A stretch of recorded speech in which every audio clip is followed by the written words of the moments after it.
Well, everyone, welcome back to the Regeneration Podcast. I'm Michael Martin with my co-host, Mike Sauter. How's it going, Mike? Good. We know it's cold where you are. It's very cold where I am, about 4 degrees Fahrenheit, but thankfully very little wind. But this is winter in upstate New York. And our guest this morning, I just heard, and we'll have to see if your siblings grew up there, but our guest this morning grew up or spent a few years about 2 miles from my home of 30 years or so, and about I don't know, like 50 yards from where my wife grew up. Yeah, that's insane. So it reminds me, our guest today is Addison Hodges Hart, retired priest, right? We're a retired Episcopal priest, am I correct, or Anglican? That's correct. Episcopal. That's right. And author of many fine books. And is the most recent one The Silent Rosary? It is. Yeah, I'm really looking forward to reading it. I haven't read it yet, but it looks really good. And he's also, among his other books, my personal favorite, because I have a personal involvement in it, is Confessions of the Antichrist, which I had the pleasure of copy editing not too long ago. It was a lot of fun. In fact, I recommended that the publisher put it out in the first place. So he sent it back to me to copy it. Then I owe you a lot of thanks. So, that's right. And Addison is one of those people I encountered on Facebook, and we get along really well because we like the same stuff. So whenever there's a nice link connected to the Green Man or the seasonal festivals, Addison will always tag me in it or send it to me. And there's a lot of this. And we also have a deep love for English mysticism. And I'm gonna brag right now. And you had a recent I have to also say Addison's got a wonderful Substack that I subscribe to called The Pragmatic Mystic. And he writes a lot about mysticism. And speaking of mysticism, here's the classic text right here. I've got my copy somewhere. I didn't know we were talking about it today, but yeah, a win. So I bought this one. I think it was Group Books, some Watkins Books, some used bookstore in London on Museum Street in 1989. It's a first edition. Oh, really? One of my prized possessions. Yeah. I've given copies away, then I pick them up again. This one was right behind me, her essentials of mysticism, but obviously it's not the classic we're all referencing here. That's one of her. Actually, the two classics that most people reference is, of course, Mysticism. That's just when I stumbled across that in my university library in something like 1978, I felt like I had found a treasure trove. It was just a remarkable discovery. Nobody put me onto it. I just found it there on the shelf. But the other one, of course, is her practical mysticism. And when I named my Substack The Pragmatic Mystic, I had that in the back of my mind, of course. That's practical mysticism. So let's start there. I mean, how did you find your way into this life you've lived of being a priest and being interested in mysticism and in folk religion as well, I would say, right? Oh yeah. Mm-hmm. Yeah. So how did that happen? How'd that occur? Wow, that's a big question. I of course I all the way back in the 70s I came into a deeper Christian commitment.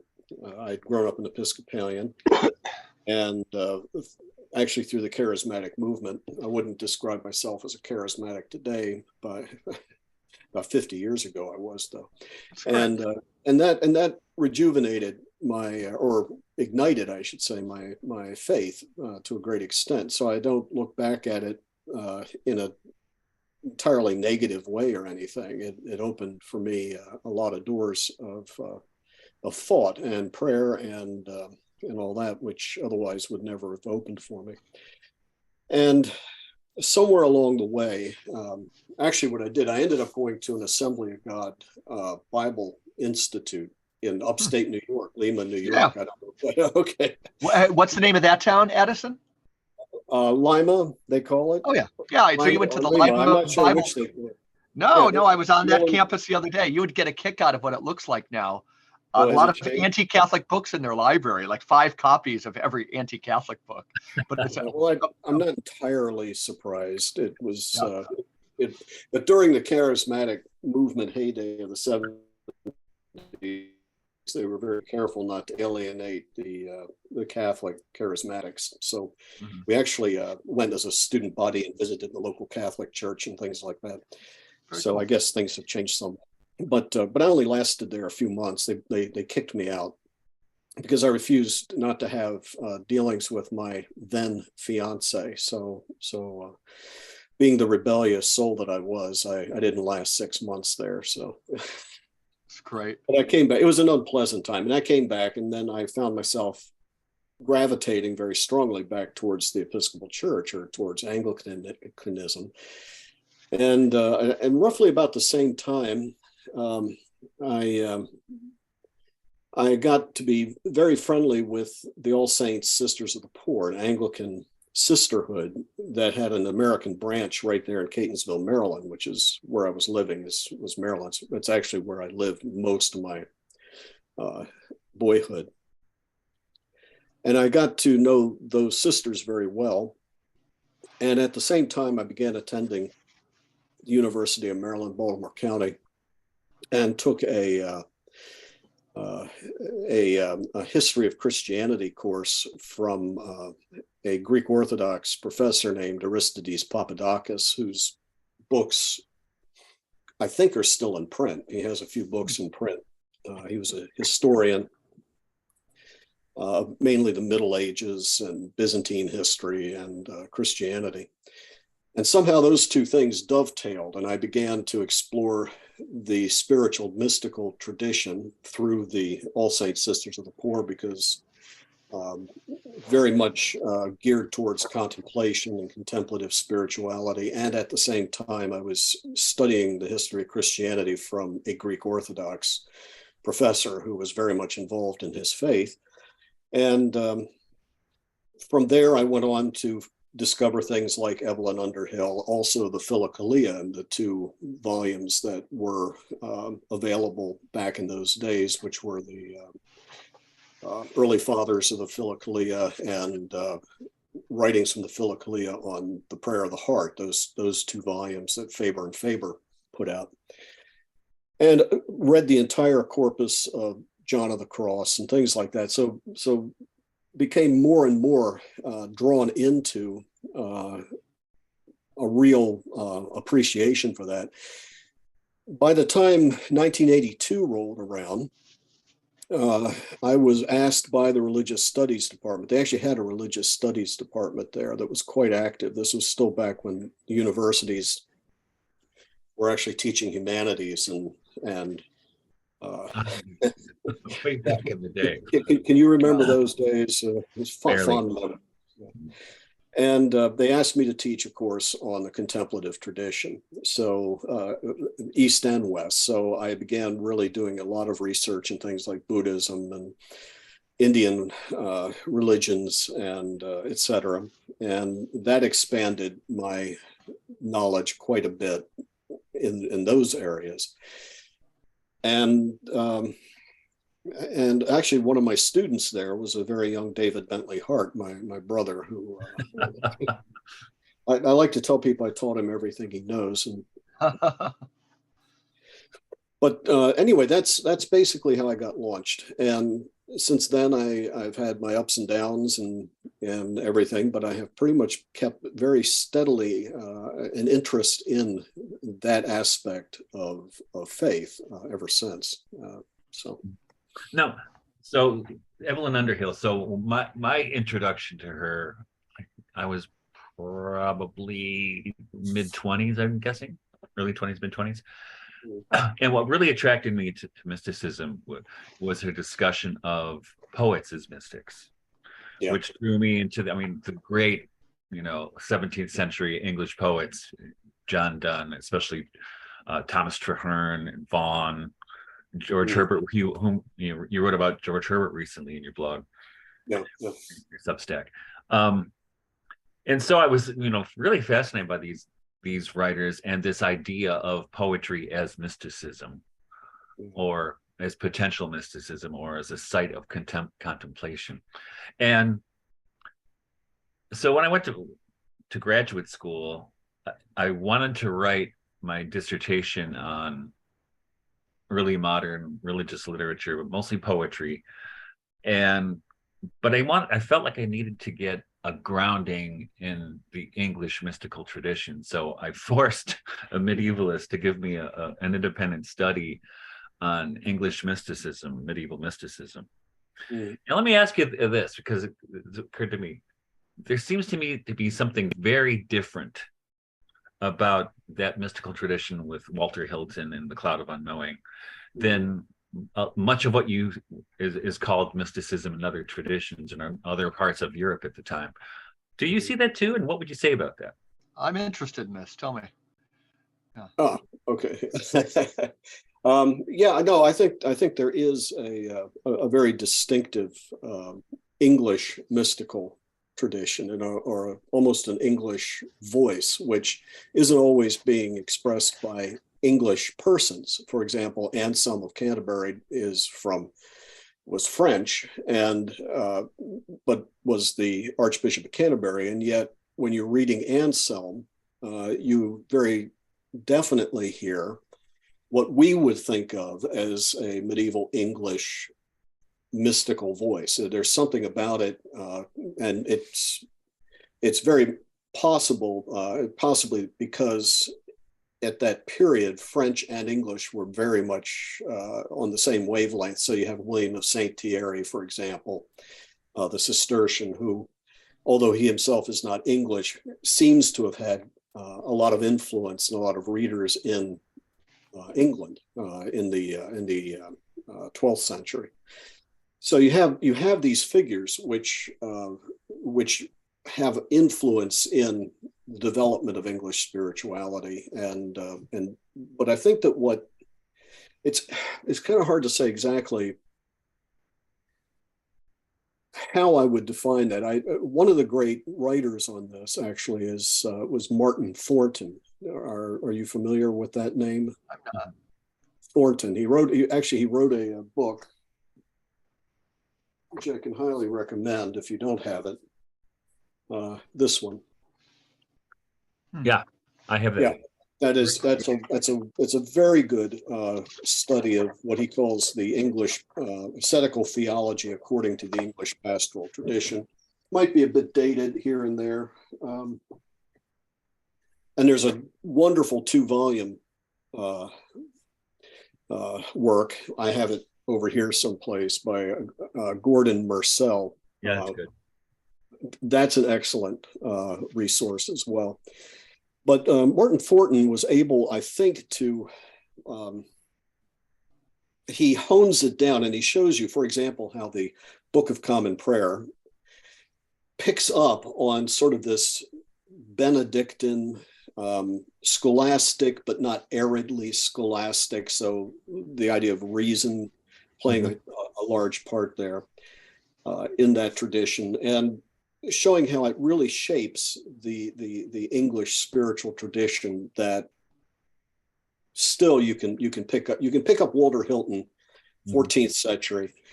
You can pick up a writer of the 17th century. Those are probably your two great periods of English spiritual tradition, the 14th medieval period, 14th century, and then your 1600s, the 17th century. And in that you would obviously include your metaphysical poets like Herbert and Donne and others.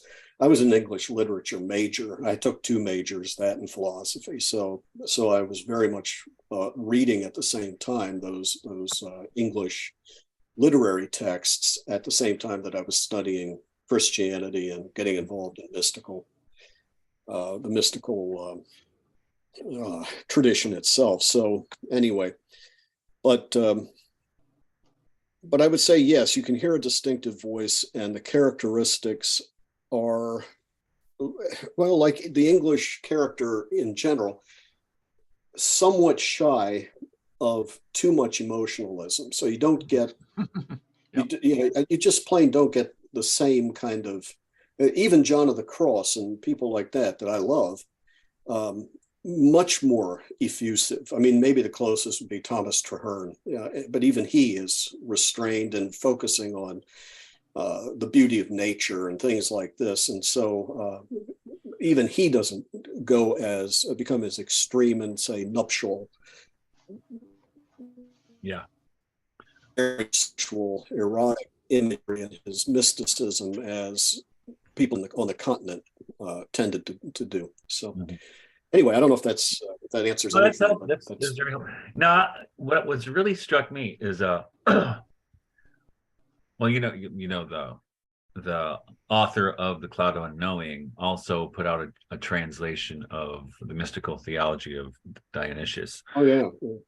And at the same time, now I don't know if you heard you bumped into this, but I bumped into it someplace. But those Cistercians were kind of like mysticism smugglers across the channel. Oh, they definitely were. Yeah. And one of the things that they did, I don't know if you heard this, but there's a translation into Middle English of Marguerite Poretta's The Mirror of Simple Souls that survived the dissolution of the monasteries, was not burned somehow. I don't know how it didn't happen, but it was rediscovered. And I have a copy of it that it was only ever put out in a scholarly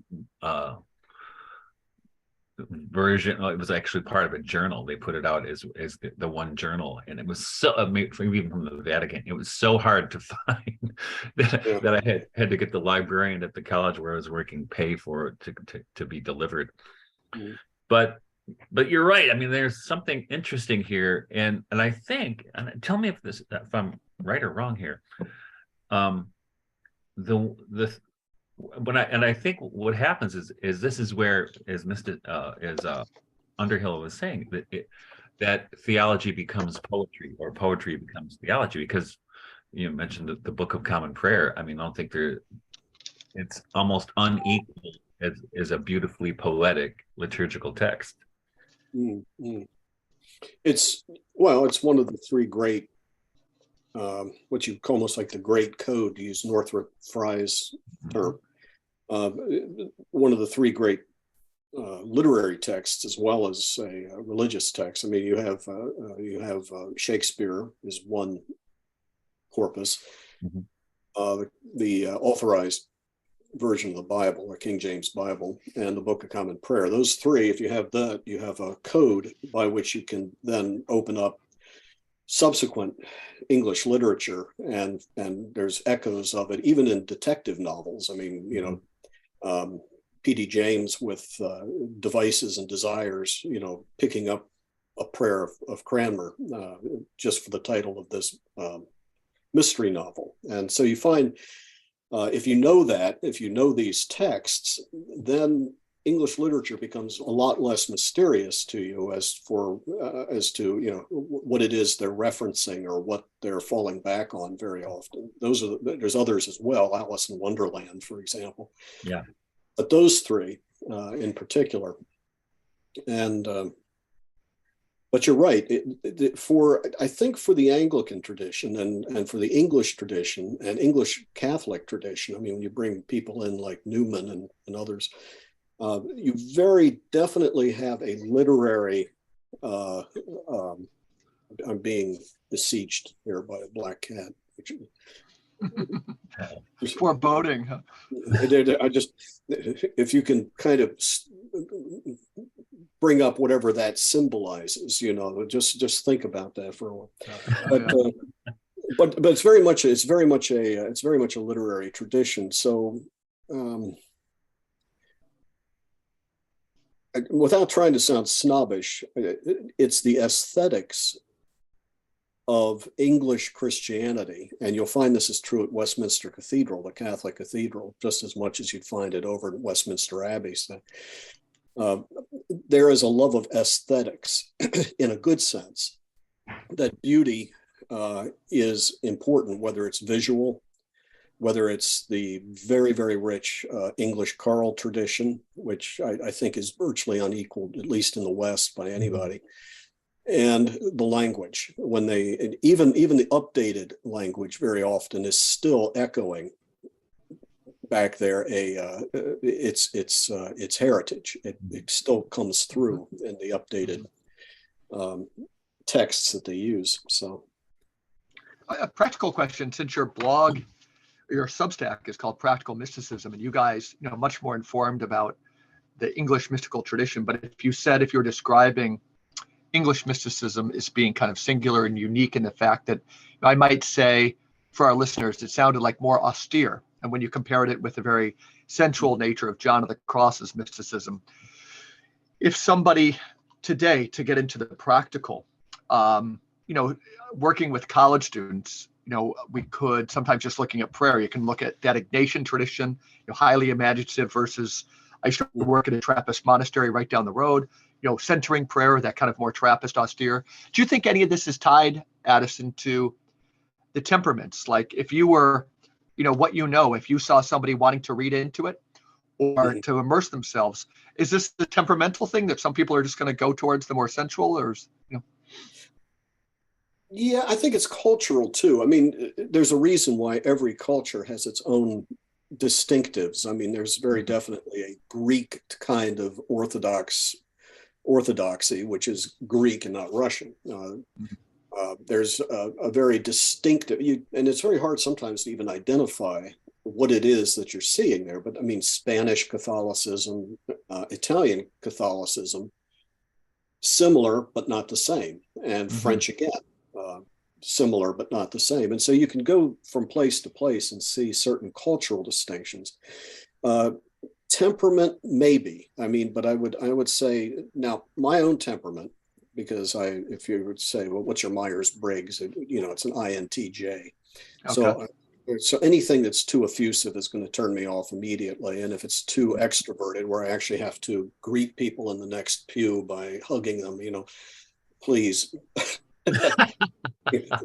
Thank God for the restrictions. You all may not like them, but believe me, there are psychological reasons that I appreciate them. But but all that aside, I think yes, there are those things that the personality that is going to make you gravitate to one form or another, and for me, of course, I hate to say, I mean, it's terrible to say. I wouldn't know what I would do if I didn't have a beautiful liturgy to worship with on a Sunday. I would feel absolutely destitute. I mean, I might have to go through with it, but I would be hungry inside, for something more substantial. All that aside, you use the word austere, and that's where I would sort of differ. I wouldn't say that the English tradition is austere, because I think what you find is a great deal of warmth.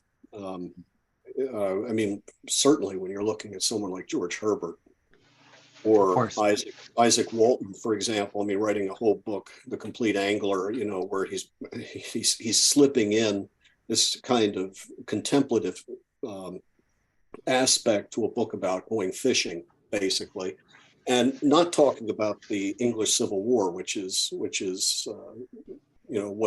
what's tearing his world apart at that point in history. But here he is talking about something which is consoling, pastoral. That's a big word in the English tradition. You'll find that's true in Walter Hilton. I mean, when you think about Richard Raleigh, even though he's an emotional sort right there. Yes, he is. but fun, and but these are people. But with Hilton and probably with the author of The Cloud, you probably have Augustinian canons who are writing this.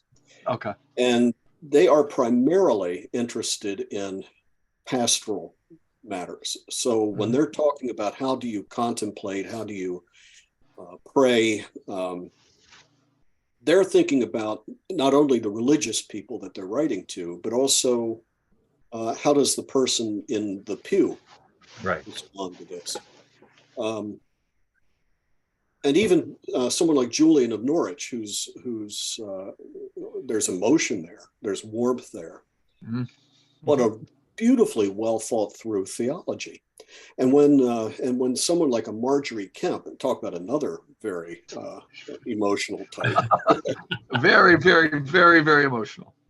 but she goes and talks, at least it seems to be that it's Dame Julian that she went and consulted, and what she received from her and from others as well, all through her very stormy life, was passed. And so that's actually very central to the English tradition. It's in that sense they're very Augustinian. We don't stay up here on this level. We're not in the dry arid thing. We're not simply down here with the emotional. It's how do we bring head and heart together, which is an Augustinian way of thinking. And we can criticize Augustine for a lot of things, but not for that. His pastoral sensibilities were keen and sharp. And so when you're reading Augustine, what do you get? Well, you get this beautiful blend of a deep emotion, a deep, rich passion within him, mixed with an incredible intellect that seems to go together naturally. And that's something that got injected into the English form of spirituality quite early, and I would argue has lasted throughout the centuries. Yeah.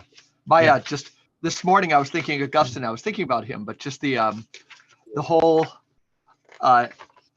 everything we say about him, like if people are, sometimes I can get down on the guy, but the two things that jump out to make you see, like, you got to stay with this guy is love God and do what you want. And then the other one, that which is called the Christian religion existed among the ancients and never did not exist from the beginning of the human race until Christ came in the flesh, at which time the true religion, which already existed, began to be called Christianity. He's opening doors, even at times where I think he's kind of shutting down things. He's opening doors at the same time. Yeah. Well, I think what you just said there, Addison, I think is important, is this emphasis on the pastoral. And I think, in fact, right in here, yes. never more than a couple of feet away from me is Robert Herrick. Robert Herrick. Oh, yeah. Who is, he's my ideal pastor. I want to go to his church. But also in the pastoral tradition that you're talking about, which touches on every aspect of this kind of Anglican spirituality that you see in the hymn book, especially the one put together by Ralph Vaughan Williams, who was one of the more sophisticated composers of the 20th century, who was deeply rooted in those folk traditions and made those songs so singable, and made sure that the Oxford Book of Carols, for instance, is full of singable tunes. Yeah, no. Right? Ralph Williams was well, he's up there at least in my top 5 favorite composers for those very reasons. Also, if you can, I don't know if you have a copy, you might, but but in America, the 1940 Episcopal hymnal, I got it, is a superb collection of hymns. I don't know. Ralph Vaughan Williams and you have that. You have maybe, I think, the 2 best in the English language. In fact, we adapt a lot of those for folk instruments when we do house church. So can I take a question and maybe this will be a little bit sideways, and then we'll rejoin the mainstream, but our listeners and myself too, you guys know the English tradition so well. We've named the beauty of the Book of Common Prayer, the King James Bible. We've named the beauty of some of the cathedrals. We've talked about this great history with the mystics and so forth, and how pastoral it could be. Maybe the microcosm within the macrocosm. Addison, Mike, we entitled this podcast the Regeneration Podcast. So implied in that is that, like, there's something that needs a lot of regenerating. Do you have a little 2-minute soapbox, like what's going on with English Christianity or something? When we have these from which we came, the treasures from which we came. I know that's a huge thing, but I was just overwhelmed with what you guys were saying. Yeah. Well, it's still there. I mean, it's the situation in all of these nations. Europe is maybe worse even than the United States. I mean, the Episcopal Church committed suicide is what it did. Just Say more. Yeah. Yeah, I don't want to go too much into that, but it basically by siding with just one, well, politics is always the death of a church. It doesn't matter if it's extreme right or extreme left. If the minute you put politics at the center of a church's existence, and you're putting in that, which is to divide, and it doesn't really belong there. Yes, you have to have certain ethical and moral standards by which you make political decisions, and church is a great place to get that ethical and moral formation. But what you don't want is to have divisive politics from either direction. Well, the Episcopal Church, beginning 50 years ago, decided to move steadily in one direction, and the result has been disastrous. Now, many people in that church will tell you otherwise. You know, they're holding for social justice reasons or whatever. They have this. But the truth is that their church is shrinking, and they have reached a point now where it's an open question what it is even to be an Episcopalian in the United States. The Church of England is suffering from some of that itself. Right now, it's going through a very bad situation of the same old conflict that's been afflicting the church for 50 years is the argument over sexuality. And the problem, of course, is making sexuality of such supreme importance that it becomes the barometer as to whether or not you should be included in the church's life or not. And so this has become hugely divisive. So then what happens to your tradition as a result? You have this rich tradition. It's still, I mean, there are great priests I know in England, great priests in the United States, in fact. But they're struggling because it's a tradition that's in constant turmoil. Roman Catholicism, as you know, is having its own problems with polarization along some similar lines. So what do I feel about? And again, it boils down to feelings, not to because I certainly don't look ahead with any sense of having prescience or able to prognosticate what's going to come. But I wrote a book some years ago called Strangers and Pilgrims Once More. And it's a theme now that everyone talks about. It's how are you Christian after Christendom? Because Christendom, a church life that's upheld by the society and by the political system and all outside, that doesn't exist in the West any longer. That's just not there. And I'm afraid we're seeing the consequences of what happens. Now, it has both a positive side and a negative side. The positive side is perhaps what you all have experienced by bringing some of that liveliness into, say, a home situation, into a living community situation. So you're able to carry on the traditions regardless of what the church down on the corner is doing. Mm-hmm. But I think the reality is that as time goes on, we're going to see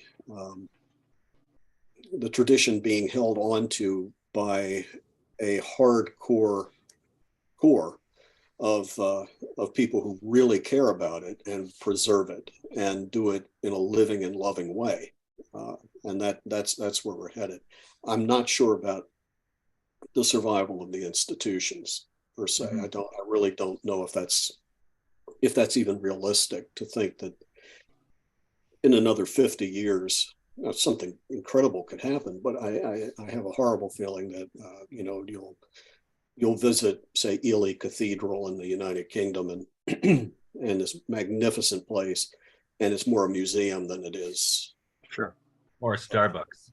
Or a Starbucks. A lot of churches in London, right? Same could be true of the Vatican too. Absolutely true. Yeah. So So that's my Jeremiad right Oh, there. thanks for doing that. I thought it was inappropriate. I knew I was interested at that point because you had talked about this wonderful sap coming up, in this beautiful tree. And then Yeah. I was just sitting here like, I felt like an outsider because I'm usually in your roles, Yeah. kind of explaining to people outside the church, why are we in such a sad state? So it was on my heart to say, how did this all come to naught? Yeah. Well, I think Huxley was onto something when he had one of his characters in Brave New World called the Arch Community Songster, who's supposed to be the Archbishop of Canterbury. um, and that's been one of my sad things to watch the Anglican Church, because I just tell people, after having immersed myself in this spirituality for so many decades, I'm basically 49% Anglican.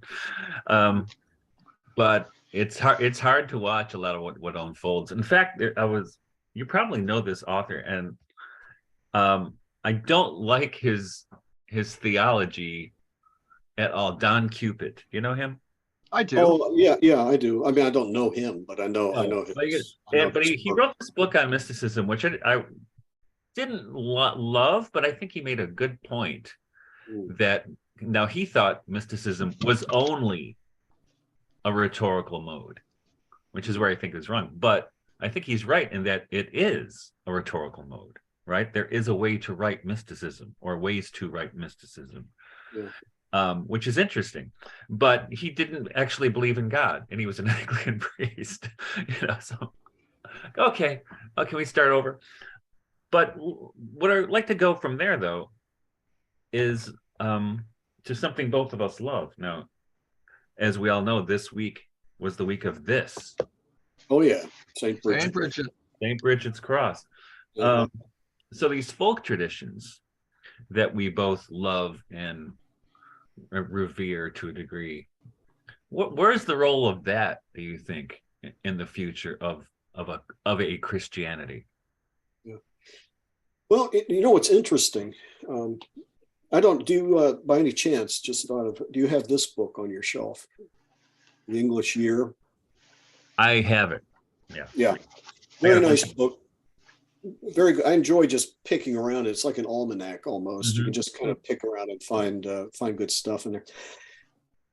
One of the things he points out in his introduction there, which I just happened to pick up and look at yesterday, was that all of these folkways that we obviously, you can trace some of the roots back to pre-Christian paganism, but he completely blows out of the water this idea that all these folkways that we love, that are spiritual and communal and fun and all of these sorts of things, the idea that all of those are just sort of baptized paganism. And he makes a very good statement in there that for a scholar like himself, you can't find that as it developed before the advent of Christianity in Britain.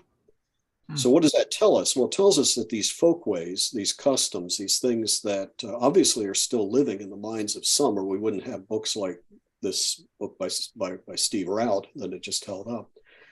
Those things still have an appeal, and people are still drawn to them, usually for the wrong reasons, because they're going there because they can't find it in their churches. They can't find the sorts of fellowship and congeniality and good cider, things like that. They can't find that in their own institutional contexts, but they long for that.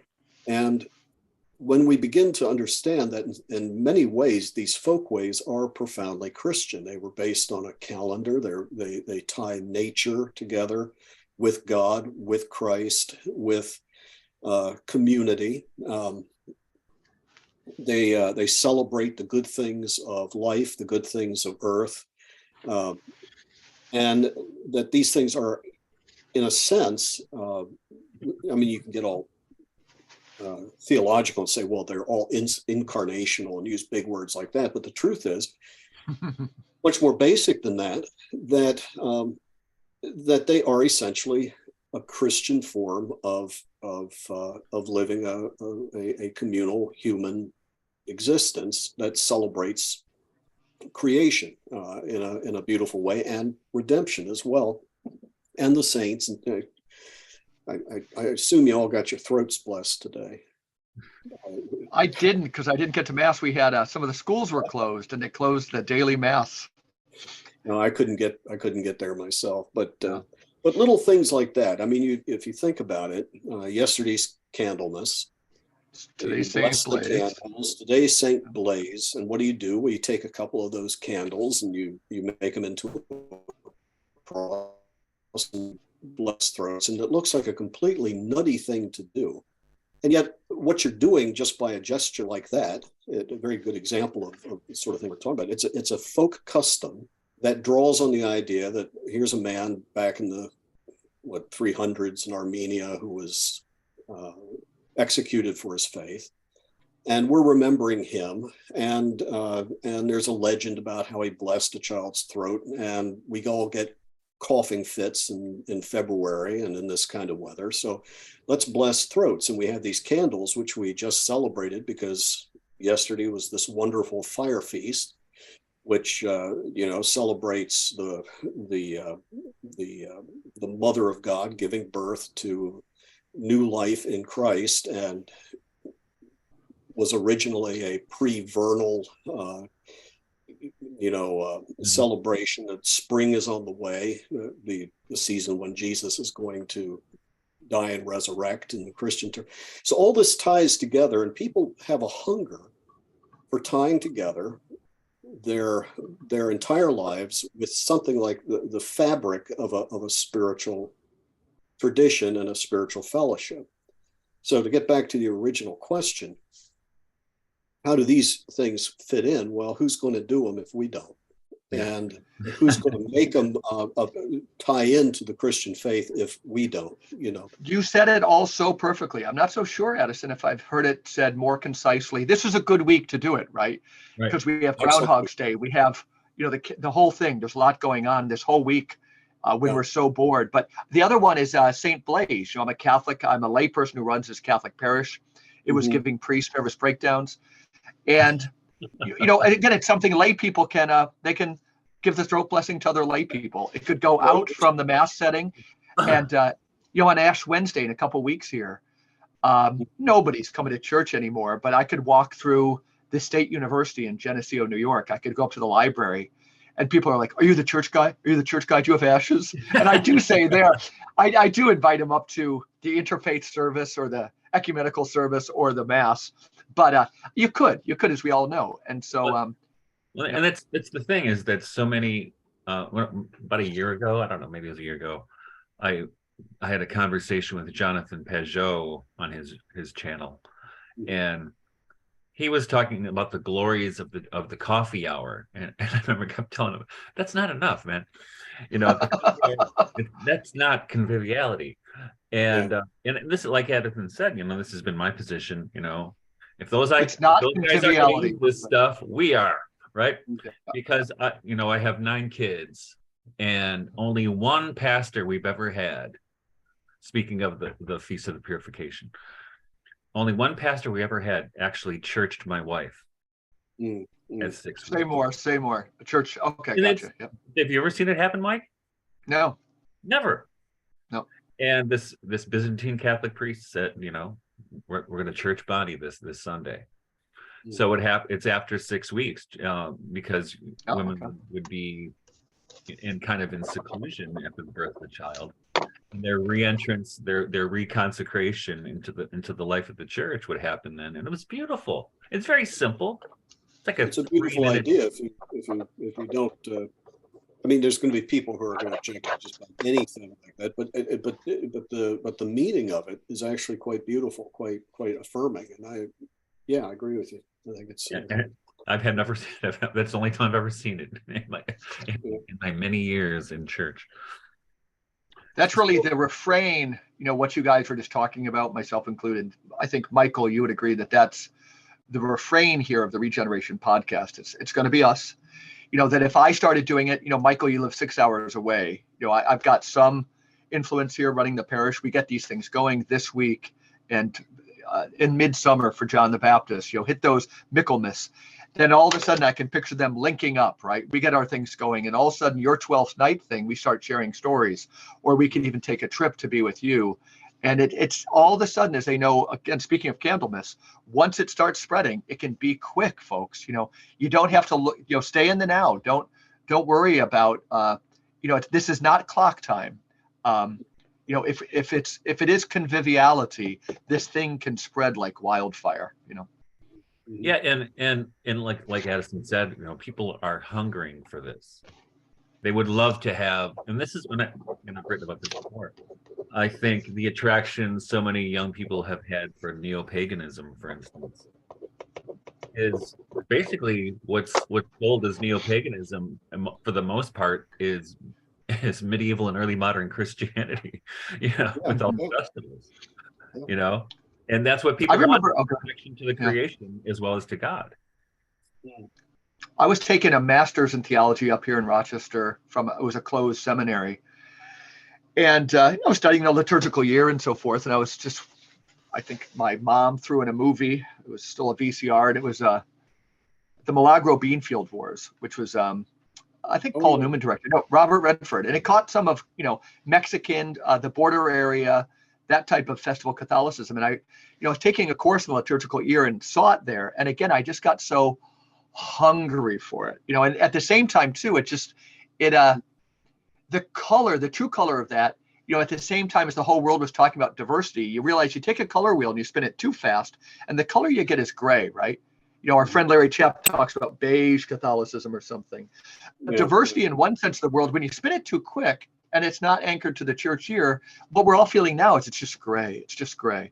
But the liturgical year, and it's those contrasts, gray with the color, and then what I was studying in class versus what I saw in the Milagro Beanfield Wars, And I think just being hungry for something and naming what we want gives us the energy. We will find a way to pull it off, but we have to nurse that yearning for it like a bubble trying to reach the surface, and not wait for somebody else to do it. Certainly not the priests.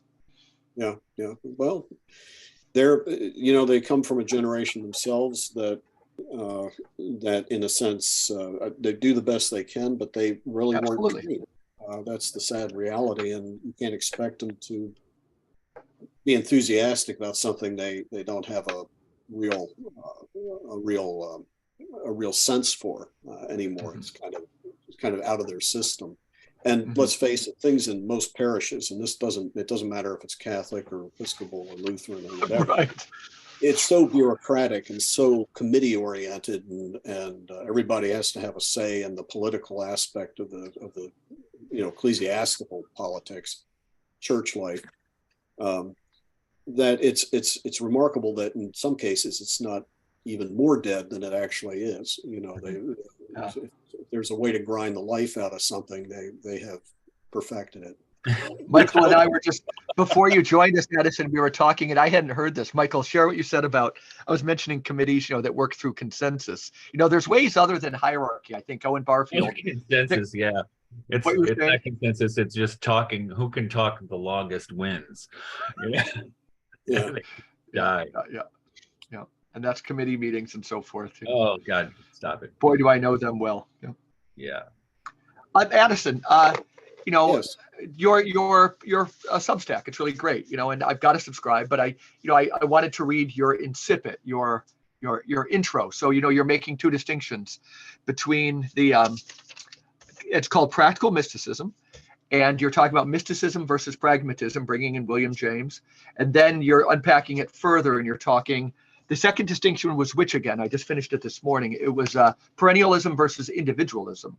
I invite people to your Substack. Yeah, individuation, not individual. Individuation, Jungian individuation, right. Yeah, an important distinction there. Invite people to your Substack, and let's talk about that a little bit. Yeah. Why did you name your Substack? What are you mining at now? In this format, a Substack. Why did you choose Practical Mysticism? I love it because, again, mysticism.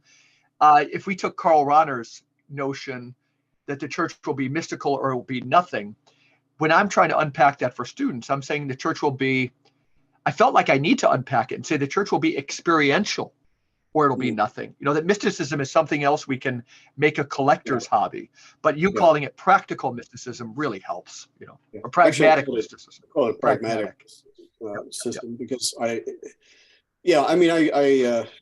gave 4 terms that I unpacked on the Substack, which to me are central to the Substack. Now, obviously, what I want to do is cover the mysticism of, as I did when I was teaching this way back in '82 at University of Maryland, Baltimore County, is talk about the traditions, the great traditions. So I want to give equal context to the mysticism of other faith traditions as well. But obviously, as a Christian myself, the main emphasis is Christianity. But the 4 areas that I specified as being of importance for my own understanding of the spiritual life were first, mysticism itself, which I defined as basically I'd have to go back and actually see what I wrote there, but mysticism itself is something. I mean, somebody used to. I remember hearing a priest joke about it. It begins in a mist and ends in schism. That was a great line. I never heard that. But here I was reading the great mystics at the time, and I thought, oh great, here's somebody who obviously doesn't know much about mysticism. But mysticism is basically a sense of that there is a deeper reality in life that can be tapped. I think it's a more robust word in some ways. It maybe doesn't sound robust to some, but to me it does, much more so than spirituality, because the word spirituality, unfortunately, has come to mean such a wide range of things that it's unclear what it actually means. Mysticism draws you in a bit. It's telling you there's a certain discipline in place here. It has a heritage. It goes back to certain people and places and customs and traditions which have developed over time and involve things like a serious commitment to things like meditation, to dealing with your inner life in a responsible and intelligent way. So mysticism has that going for it. The other word is pragmatism. And really, you can incorporate that into the mysticism thing, but pragmatism, and I mean that in the C.S. Peirce, William Josiah James Royce, sense that I hate to use the term, but I think it makes sense that when William James says it has to have, you have to show me its cash value. Good American, cash value makes a lot of sense there. Mm-hmm. Show me the money. But in other words, if it works, not if it is a great metaphysical, speculative theory or a concept out here, it has to come back down to earth. It's got to actually have a living, and again, experience. Which of you were talking about the experience a minute ago? It was. But that's really where pragmatism comes down. What is it that's working for you? Because there's different forms of mysticism. There's different approaches. There's different practices. And the question is, what is it that's going to open you up to this intuitional side of your faith that is real and connects with you on a deep level? That's what pragmatism is all about. And pragmatism does mean down to earth in a way. There's sort of the lazy man's definition, but it has to have, again, to use James's words, it has to have cash value. It can't just simply be up here. It's got to be with feet on the ground. The third word I used was individuation, and I took that directly from Carl Jung, and it's not individualism. Individualism is really almost the opposite. Individuation it's a beautiful concept, and I'm very fond of Jung, In fact, I had an interview yesterday with somebody on Zoom about Jung. It was just all about Jung. But, and yeah, you can find problems here and there in Jung's thinking. You can with anybody. But that said, his understanding of individuation was that the self is not the same thing as the ego. Okay. The ego, which orders and makes conscious aspects of ourselves, is very important, but it's also a very small aspect of the self.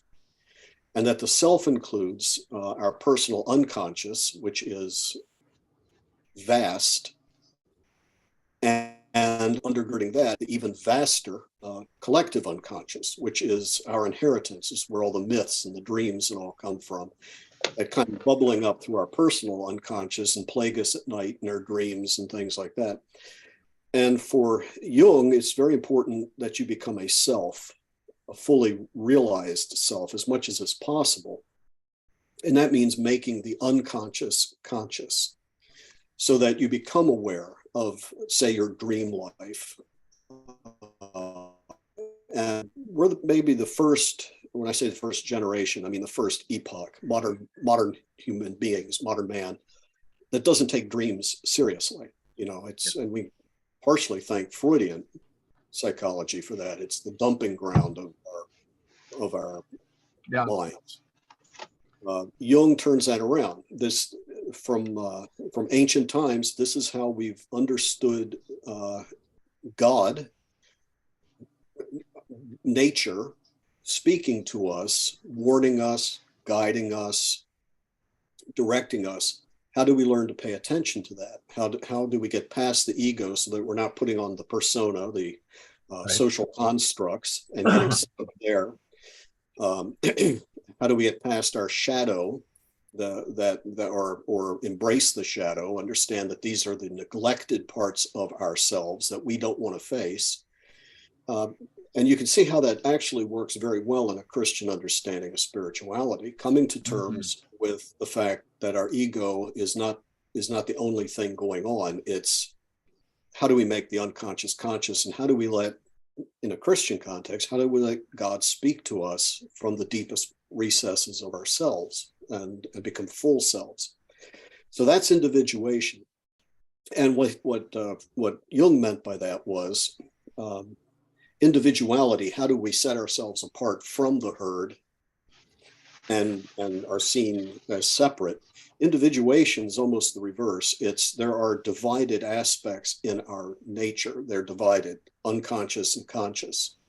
So how do we break down those divisions and individuate, come and have an inner integrity? And once we do that, we actually find our commonality with other human beings. And my argument there is, along with Jung, is that if you want to know God, you come to know yourself. And the way you know yourself is you realize that it's bigger than the ego. Yourself is part of nature, and that nature lives, moves, and has its being in God. And that's precisely what Jung could say. I don't believe in a God. I know that God exists. Okay. So now we can argue about what kind of God he's talking about, but basically Christians and Carl can agree on that.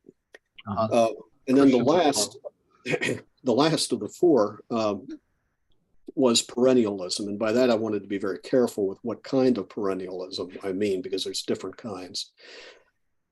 And the kind of perennialism I'm talking about is the fact that between the various faith traditions, and it's the most basic and most simple, it's what Aldous Huxley would have said.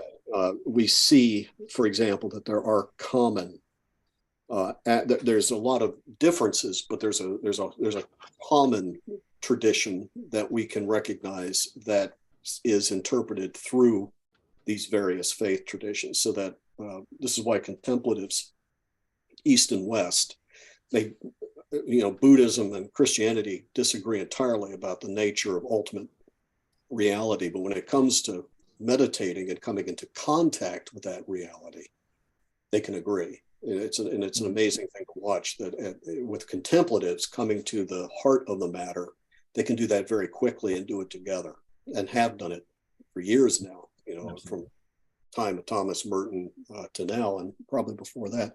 And it gets back to the Augustine quote that you did early from his Retractions, that the that the great religion that pre-existed Christianity, named as Christianity, was what we call Christianity today. That tradition exists in various forms, because God, the Word, the Logos, is present everywhere, and maybe is understood or perceived differently, or defined differently, or conceptualized, systematized, whatever, differently, but that we can still find that common spiritual core in all of these faiths. And that's what I mean by perennialism, not to get into the, I don't want to get into the Schuon and all of those characters. But I think that's also what that kind of perennialism was being espoused by in the Florentine Renaissance by Pico della Mirandola. Yeah, absolutely. Right. And I always think, wow, this was happening just before the Reformation blew everything up. Because when the Reformation hit, then it became politics again. And here they were on the cusp of this really fascinating moment in Christian history that never quite realized itself, even though it didn't ever go entirely away. Yeah, no, you're right. You're right. It really does have origins in the Renaissance period, and you see this popping up. You'll find Thomas Brown speaking like this, for example. I think of young people too. A big thing for me, and it's probably only for me, but I've seen it in Illich, who said the Beatitudes. That things have come to such a pass that we can almost perceive them now. They're empiric, like blessed are the poor. And this Gerald Hurd, who is friends with Hodges Huxley, said the esoteric has become exoteric and the exoteric has become esoteric. The way I've been playing that out for young people in my mind now, they're kind of center of my concern with campus ministry, is that we have young guys, and I think I've said this before, they're collecting all this esoteric stuff. They're listening to Peterson and others, Pajot, and saying, the tree here is the tree there and so forth. But they're having really a tough time making friends. And in this thing, I mentioned that Ivan Illich also said that prophecy has been supplanted by friendship in our time, that discipline. Ask any, I think, mystic on their deathbed, like, what was your great secret? They'd probably whisper, like, I'm thinking of somebody now who's somebody I look up to, friends. That being said, the term mysticism, I think we can get a lot of young people kind of lost in the water. And, your Substack is excellent, but I'm thinking of a time a couple of years ago, we were invited to go to Shin Yun, which was a program from the Falun Gong, was traveling around, beautiful dancing and so forth. But in that discipline of the Falun Gong, and I don't know too much about it, but they called it, this title from the East, a cultivation practice, that these people had a cultivation practice. And I kind of liked that, because mysticism can just be another collector's hobby for people. And what I like about what you're doing, Addison, is you're embedding that, and you're not allowing mysticism to hang out there. You're really embedding that with, practical, pragmatic, and the two aspects and so forth. But I'll just kind of offer for people too, this notion that, what we're searching for is a cultivation practice that can make us become more ourselves, and probably by doing so, give us that real aptitude for friendship at this time, which is so needed with this crisis epidemic of loneliness and so forth. Just a little bit of soapbox for me, I suppose. No, I agree. Inspired by your writings. Yep. Yeah. If they're inspired by my writings, that's great. Well, if you had your Substack and it was just mysticism, I'd think, oh, you're brilliant. I'd say, who is this going to help with that title? But the fact that you're giving it this kind of complementarity, and unpacking it makes it. And again, like, we need experiential religion, or we're going to die. This kind of just religion is the disease that Jesus came to cure in what's come of what takes place in our church right now, right? Just kind of lachrymose piety to try to have some magic affected that we get to a place called heaven. I don't know. I don't get it. Yeah. And we don't want to go in the other direction where it becomes so cerebral and airy-fairy that people can't really identify with that, so you're right. Even worse. And I think something that's real. If it's not, it's, I think, important insight of my life is if it's not if your spirituality is not connected to creation as well as God, you're missing something. You're doing something wrong. And that's one of the lessons. That's what I think, moves me so much about your work and your sense of humor and the things you're interested in. I mean, I feel such a resonance with all that you do, and that's why we're so happy to have you come on the show today. Yeah. Same with the stuff I see. Actually, I see Michael, and I don't see. Are you on Facebook, Mike? I am. I've normally used it for campus ministry. My profile picture is the first day a student said I had to be on Facebook. I went to this copier, which is right behind me, threw my face down on the side, hit it, and that's my profile picture. That's my driver's license. I'll look for you because I should. Yeah. I should be. I'll find you, Addison. Yeah, momentarily. Okay. Yeah. I enjoy Michael's stuff and reading his blogs. Michael, your stuff's always interesting. Thanks. Yeah, I do a lot of writing for Front Porch Republic, this localist Wendell Berry inspired thing here. And, okay, right. Yeah, and I write for Michael's journal. I think every issue but one. Yeah. I probably read it and didn't even connect it, but great. Yeah. Cool. All right. Well, this is wonderful. We'll have to have you on again, Addison. And again, let me say that you're speaking to us from Norway. And before we signed on, Michael asked you. Well, there's no joke. We'll end with this. A guy used to come to the college mass here, an old guy, and he would ask the students, because he would always wear suspenders. Why do I wear suspenders? And the students would say, I don't know. You got to keep my pants up. And then he'd ask the students, why do firemen wear red suspenders? And then to keep their pants up. Nonetheless, that echoed in my brain when Michael asked you, what took you to Norway where you are now? And you said, I married a Norwegian girl. Yeah. Pretty simple. We thought there was going to be a great mystical answer that you felt summoned to It's pragmatic. the world tree. Yeah. Pragmatic. Well, thank you, Addison. And I want to thank all of our listeners for listening to the Regeneration podcast. And can you any other directions to your Substack or anything else, Addison, at this time? Just look up for Addison Hodges Hart Substack or Pragmatic Mystic Substack, and Google your way there, and you should find it very easily. Great fun and great conversation. So we'll see everybody next week. Take care. Okay.